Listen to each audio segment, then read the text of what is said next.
રાજકોટમાં NSUI youth Congress દ્વારા વિરોધ પ્રદર્શન કરવામાં આવ્યો હતો। કિસાનપરા ચોક ખાતે કાર્યકરો દ્વારા રસ્તો રોકી વિરોધ નોંધાવવામાં આવ્યો હતો।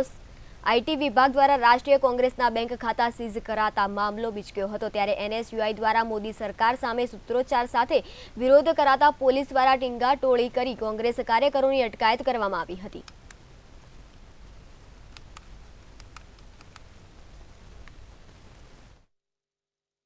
કે છે છેલ્લા ઘણા સમયથી આ ભારતીય જનતા પાર્ટીની સરકાર એ જે કેન્દ્રીય જાંચ એજન્સીઓ છે જેમ કે ઈડી સીબીઆઈ કે જે એના ઈશારે કે કોઈ પણ વિપક્ષી નેતા ભારતીય જનતા પાર્ટીની સામે અવાજ ઉઠાવે છે તો વારંવાર એને દબાવવાનો પ્રયત્ન આ એજન્સીઓ દ્વારા કરવામાં આવી રહ્યો છે।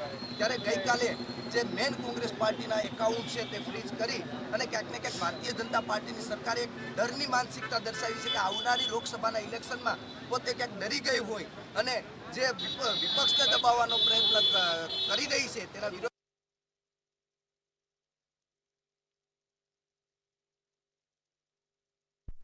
કરી રહી છે।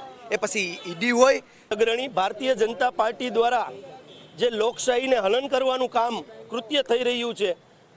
સૌથી મોટો વિપક્ષ ભારત દેશની અંદર જ્યારે કોંગ્રેસ પાર્ટી છે ત્યારે કોંગ્રેસના એકાઉન્ટ સીઝ કરવાનું કામ ભારતીય જનતા પાર્ટીએ કર્યું છે।